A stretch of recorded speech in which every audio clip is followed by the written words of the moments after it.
তুমি চেষ্টা করছো কিন্তু কিছুই ঠিক মতো হচ্ছে না। লক্ষ্য ঠিক করেছ, পরিশ্রমও করছো, তবুও ফল নেই। ভেবেছ কখনো? হয়তো তুমি সেই একটা ভুলই করে যাচ্ছ যেটা তোমার সব পরিশ্রমকে বৃথা করে দিচ্ছে। এই ভিডিওটা শেষ পর্যন্ত দেখো, কারণ আজ আমি তোমাকে দেখাবো কেন তুমি তোমার লক্ষ্য পূরণ করতে পারছো না এবং কিভাবে সেই ভুলটা একবারেই ঠিক করে দিতে পারবে। প্রথম ভুল, তুমি জানো না তুমি আসলে কি চাও। আমাদের বেশিরভাগ মানুষ শুধু বলে আমি সফল হতে চাই, কিন্তু সফলতা মানে কি? কেমন জীবন চাও তুমি? এটা কেউ ঠিক করে না।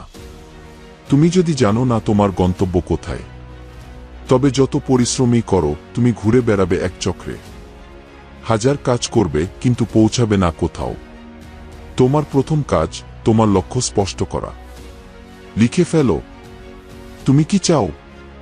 এই প্রশ্নের স্পষ্ট উত্তর না পেলে বাকি সব অর্থহীন। দ্বিতীয় ভুল, মনোযোগহীনতা। তুমি কাজ শুরু করো আগুনের মতো, কিন্তু 5 মিনিট পরেই সোশ্যাল মিডিয়া, কল বা কোনো চিন্তা তোমাকে থামিয়ে দেয়। বড় লক্ষ্য অর্জন হয় না একদিনে, হয় প্রতিদিনের ধারাবাহিকতায়। কিন্তু তুমি প্রতিদিনই শুরুর জায়গায় ফিরে যাও। তুমি যদি সত্যি সফল হতে চাও, একটা সময় নির্ধারণ করো যেখানে শুধু তোমার স্বপ্ন থাকবে আর কিছু নয়। ফোন অফ, মন অফ, শুধু কাজ অন। তৃতীয় ভুল, তুমি ফল ভালোবাসো, প্রক্রিয়াকে নয়। তুমি সফল হতে চাও কিন্তু পরিশ্রমকে ঘৃণা করো। যে মানুষ প্রতিদিন ছোট ছোট অগ্রগতি করে সে একদিন বিশাল অর্জন করে। কিন্তু তুমি প্রতিদিন ফল না দেখলে হতাশ হয়ে থেমে যাও।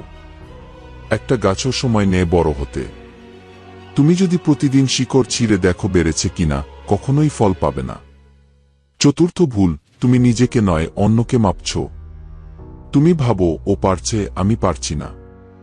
কিন্তু তুমি জানো না ওর গল্প, ওর লড়াই।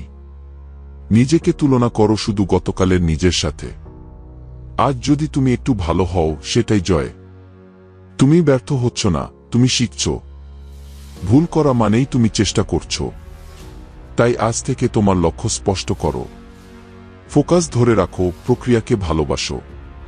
আর অন্যদের সাথে নয়, নিজের সাথে প্রতিযোগিতা করো। তুমি পারবে। শুধু বিশ্বাস করো আর আজই শুরু করো। ভিডিওটা দেখার জন্য ধন্যবাদ। যদি আপনি অনুপ্রেরণা পেতে চান, নিজের লক্ষ্য ছুঁতে চান, তাহলে আমাদের চ্যানেল মোটিভেশন কোটস ইউ কে সাবস্ক্রাইব করতে ভুলবেন না।